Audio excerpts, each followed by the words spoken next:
World top rankings ఉన్న యూనివర్సిటీస్లో ఎలాంటి IELTS రాయకుండా ఫ్రీ ఎడ్యుకేషన్ అండ్ స్కాలర్షిప్ అందుకోవాలంటే కాంటాక్ట్ విదేశ్ కన్సల్ట్స్.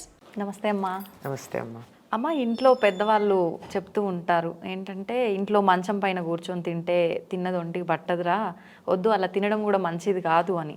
అది నిజమేనా అమ్మ? అసలు ఎంతవరకు కరెక్ట్ అది? అమ్మ, నేను ఒక్క మాట చెప్తానమ్మా. మనకి ఇంట్లో ఒక్కొక్క దానికి ఒక్కొక్క ప్రదేశం ఉంది కదా. అవును అన్న, వంటగది, పూజ గది, పడగ గది, నడవ అంటే అందరు కలిసి ఉండేటటువంటి ప్రదేశం. ఓకే, అలా దాన్ని ఇప్పుడు హాల్ అంటున్నాం, మనం లివింగ్ రూమ్ అంటున్నాం. అలాగే నడవ అంటే అది కాదు, అది బాల్కనీ లాంటిది అనమాట, పాసేజ్ లాంటిది. సరే, ఇవన్నీ ఉన్నప్పుడు తర్వాత స్నానాల గది, ఇంకో గది, ఇవన్నీ ఉన్నాయి. ఒకటి ఇంకో దోట చేస్తామమ్మా, చెప్పండి. మరి అన్నమే ఎందుకని అట్లా తింటాం? అంటే మొబైల్స్, ల్యాప్టాప్స్ పెట్టుకొని బెడ్ పైన కూర్చొని తినడం అలవాటు అయిపోయిందమ్మా. అదే సాధారణంగా ఇవేవి కాకుండా జనరల్గా మంచం మీద కూర్చొని తినేది ఎవరు? రోగులు. ఓకే. మంచం మించి లేవలేని వాళ్ళకి హాస్పిటల్లో భోజనం ఎక్కడ పెడతారు? బెడ్ పైన పెడతారు. బాలెంతలు, అప్పుడే డెలివరీ అయినటువంటి వాళ్ళు, అది కూడా పల్లెటూళ్ళల్లో మొదటి 3-4 రోజులు అయిన తర్వాత ఒక పీట వేసి, అంటే కింద కూర్చోకూడదు కనుక ఒక కుర్చీనో పీటో బల్లో వేసి దాని మీద పెట్టేవాళ్ళు. అంటే అర్థం ఏమిటి? అంటే జబ్బుతో ఉన్న వాళ్ళు అలా మంచంపై కూర్చొని తింటారు. నేను మంచం మీద కూర్చొని తింటున్నానంటే అర్థం ఏంటి? ఒంట్లో బాగలేదని అర్థం. అంతే కదా, అర్థం రోగి అని అర్థం. శుభ్రంగా ఉండి మంచం మీద కూర్చొని తింటున్నానంటే శారీరక రోగమా మానసిక రోగమా? మానసిక రోగం. ఇవన్నీ చెప్పడం ఎందుకని చెప్పి ఏమంటారంటే, మంచం మీద కూర్చుంటే దరిద్రం అన్నారు. దరిద్రం అంటే ఏమిటి? దరిద్రం అంటే ఏమిటి? ఒక డబ్బు లేకపోవడమే కాదండి, అన్ని రకాల సంపదలు లేకపోవడం దరిద్రం. ఇప్పుడు సంపదలు ఎన్ని ఉన్నాయి? అష్టలక్ష్ములు ఉన్నాయి మనకి. అష్టలక్ష్ముల్లో ఏ ఒక్క లక్ష్మి లేకపోయినా అది లక్ష్మి ఉన్న చోట దరిద్రమే కదా. అష్టదరిద్రాలు కూడా ఉన్నాయి. ఈ అష్టదరిద్రాలు వస్తాయి. అష్టదరిద్రాల్లో ఒకటేమిటి? అసలు first of all you are sick. ఏది కూడని చోట కూడని పని చేస్తే, నీట్గా ఉందని బాత్రూంలో ఎవరైనా కనీసం మంచినీళ్ళు తాగుతారా? నీట్గా ఉంటుంది. కొంతమంది ఎంతంటే అసలు లైక్ స్టూడియో సెట్టింగ్లా పెట్టుకుంటారు. ఈ మధ్యకాలంలో టీవీ కూడా పెట్టుకుంటున్నారు బాత్రూమ్స్లో కదా. అట్లానే అక్కడ ఇంకేదన్నా పని చేస్తామా? లేదు, చేయం కదా. మరి బెడ్రూమ్లో ఏం చేయాలి? పడుకోవాలి. అందులోనూ పడుకోవడానికి తగిన ప్రదేశం ఒకటి ఉంది, మంచం అనేది. దాని మీద నువ్వు పడుకోమంటే అది కాక ఏ పని చేసినా తప్పే. ఇంక అన్నం తింటే మరీ తప్పు. ఓకే, సంప్రదాయం తెలిసిన వాళ్ళు పగటిపూట మంచం మీద కూర్చోరమ్మా. పడుకోవటం మాట దేవుడు ఎరుగు.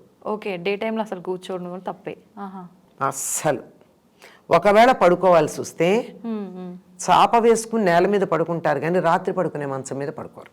ఓకే, అట్లాంటిది రాత్రి పడుకునేటటువంటి మంచం మీద ఏ పని చేసినా పనికిరాదు.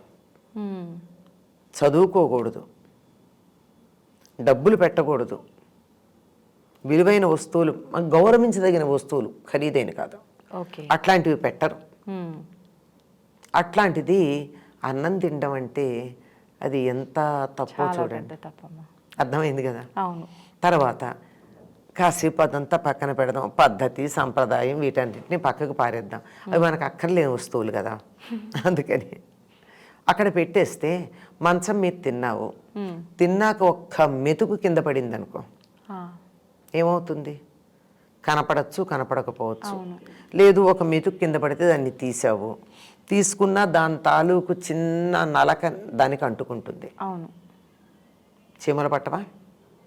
మనం డైనింగ్ టేబుల్ మీద తిన్నాక మెతుకులు పడితే తీసేస్తే, తడితో దాన్ని క్లీన్ చేయకపోతే అక్కడ అన్నం మెతుకేం కనపడదు, కానీ ఒక చీమ పడుతుందా లేదా? సన్నం చీమ.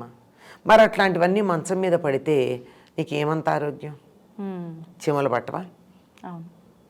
చీమలతో పాటు ఇంకా ఎన్ని రకాలైనటువంటి బ్యాక్టీరియా చేరచ్చు. ఈ బ్యాక్టీరియా మనకి ఎక్కడ ఎటువంటి హాని కలిగిస్తుందో చెప్పలేము. ఎందుకు వచ్చింది? అందుకని ఎక్కడ చేయాల్సిన పని అక్కడ చేయాలి.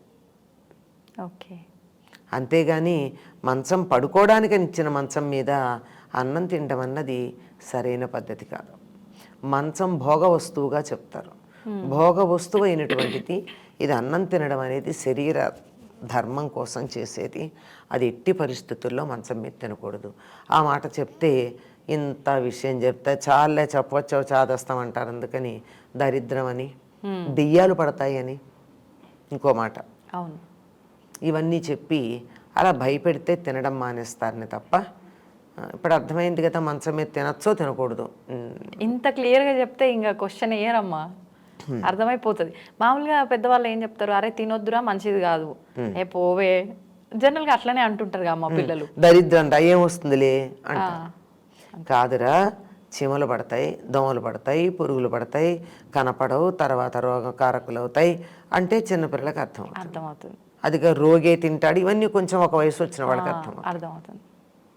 చాలా చక్కగా చెప్పారమ్మా, ధన్యవాదాలు.